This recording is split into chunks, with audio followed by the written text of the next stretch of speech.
ಇನ್ನು ಕೋರಮಂಗಲದಲ್ಲಿ ಇರ್ತಕ್ಕಂಥ ಜಡ್ಜ್ ನಿವಾಸಕ್ಕೆ ರೇವಣ್ಣ ಅವರನ್ನ ಕರ್ಕೊಂಡು ಬರ್ತಾರೆ. ಹಾಗಾಗಿ ಈಗ ಜಡ್ಜ್ ನಿವಾಸದ ಸುತ್ತಮುತ್ತ ಬಿಗಿ ಪೊಲೀಸ್ ಭದ್ರತೆಯನ್ನು ಕೈಗೊಳ್ಳಲಾಗ್ತಾ ಇದೆ.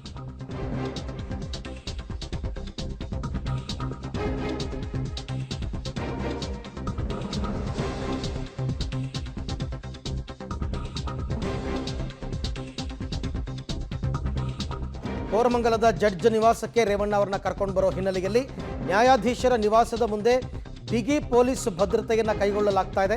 ಕೋರಮಂಗಲ ಪೊಲೀಸರು ಬಿಗಿ ಭದ್ರತೆಯನ್ನು ಮಾಡಿದ್ದಾರೆ.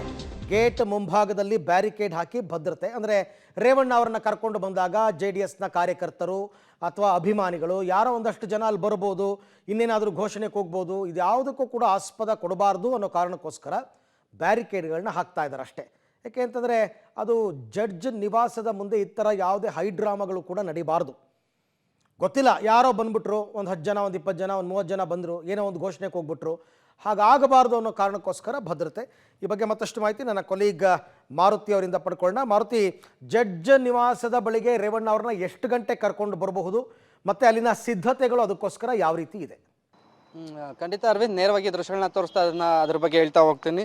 ಈಗಾಗಲೇ SIT ಕಚೇರಿಯಿಂದ ಇನ್ನೇನು ಕೆಲವೇ ಕ್ಷಣದಲ್ಲಿ ಹೊರಡುವಂಥ ಸಾಧ್ಯತೆ ಇದೆ.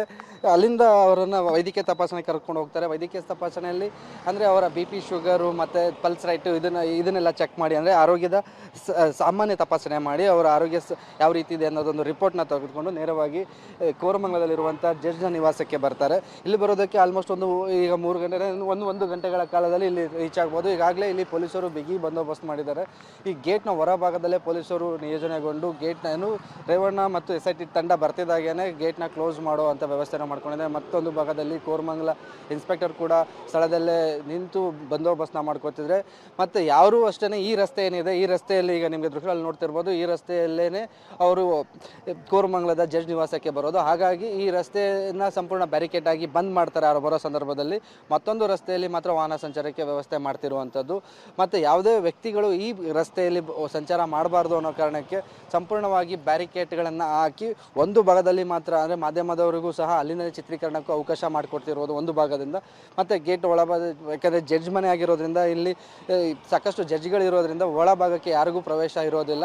ಆನಂತರ ಬಂದ ನಂತರದಲ್ಲಿ ಜಡ್ಜ್ನ ಮುಂದೆ ಅವ್ರನ್ನ ಸಬ್ಮಿಟ್ ಮಾಡಿ SIT ತಮ್ಮ ವಿಚಾರಣೆಗೆ ಬೇಕು ಮತ್ತು ನಮ್ಮ ಕಸ್ಟಡಿಗೆ ನೀಡಿ ಅಂತಾದರೂ ಕೇಳುವಂಥ ಸಾಧ್ಯತೆ ಇದೆ. ಇದು ಜಡ್ಜ್ನ ವಿವೇಚನೆಗೆ ಬಿಟ್ಟಿದ್ದು, ಅದು ಮುಂದಿನ ಪ್ರೊಸೀಜರ್ ನಡೆಯುವಂಥದ್ದು. ಸದ್ಯ ಇನ್ನು 1 ಗಂಟೆ ಕಾಲ ಅವಧಿಯಲ್ಲಿ ಜಡ್ಜ್ನ ನಿವಾಸಕ್ಕೆ ರೇವಣ್ಣನ SIT ತಂಡ ಕರೆದುಕೊಂಡು ಬರುವಂಥ ಎಲ್ಲ ಸಾಧ್ಯತೆಗಳು ಇರುವಂಥದ್ದು. ಅರವಿಂದ್, ಓಕೆ, ಈ ಸಂದರ್ಭದಲ್ಲಿ ಯಾರಾದರೂ ಕಾರ್ಯಕರ್ತರು ಮತ್ತೊಬ್ಬರು ಯಾರಾದರೂ ಒಂದಷ್ಟು ಜನ ಬಂದರೆ ಅದಕ್ಕೆಲ್ಲ ಅವಕಾಶ ಇಲ್ಲ ಅಂತ ಅನ್ಕೋತೀನಿ ಮಾರುತಿಯಲ್ಲಿ.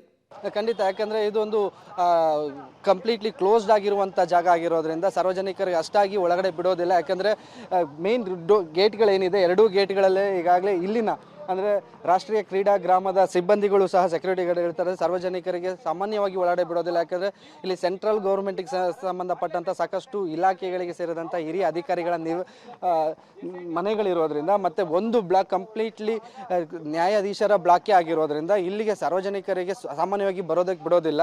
ಈಗಾಗಲೇ ಪೊಲೀಸರು ಸಹ ಹೊರ ಭಾಗದಲ್ಲೂ ಸಹ, ಅಂದರೆ ಏನಿದು ರಾಷ್ಟ್ರೀಯ ಕ್ರೀಡಾ ಗ್ರಾಮ ಇದೆ, ಈ ಕ್ರೀಡಾ ಗ್ರಾಮಕ್ಕೆ ಎಂಟ್ರಿ ಆಗುವಂಥ 2 ಗೇಟ್ಗಳಲ್ಲಿ ಪೊಲೀಸರು ಸಹ ಇದ್ದಾರೆ.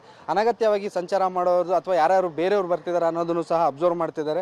ಸದ್ಯಕ್ಕೆ ಆ ರೀತಿ ಯಾವುದೇ ಒಂದು ಪರಿಸ್ಥಿತಿ ಕಾಣಿಸ್ತಿಲ್ಲ. ಆದರೆ ಅವರು ಬರುವಂಥ ಸಂದರ್ಭದಲ್ಲಿ ಬೇರೆ ಯಾರು ಬಂದು ಯಾವುದೇ ರೀತಿ ಅಹಿತಕರ ಘಟನೆಗಳು ಅಥವಾ ಘೋಷಣೆಗಳು ಕೂಗುವಂಥ ಸಾಧ್ಯತೆ ಇರೋದ್ರಿಂದ ಪೊಲೀಸರು ಸಹ ಆ ಹಿನ್ನೆಲೆಯಲ್ಲಿ ಸಾಕಷ್ಟು ಮುಂಜಾಗ್ರತಾ ಕ್ರಮಗಳನ್ನ ಕೈಗೊಂಡಿರುವಂಥದ್ದು.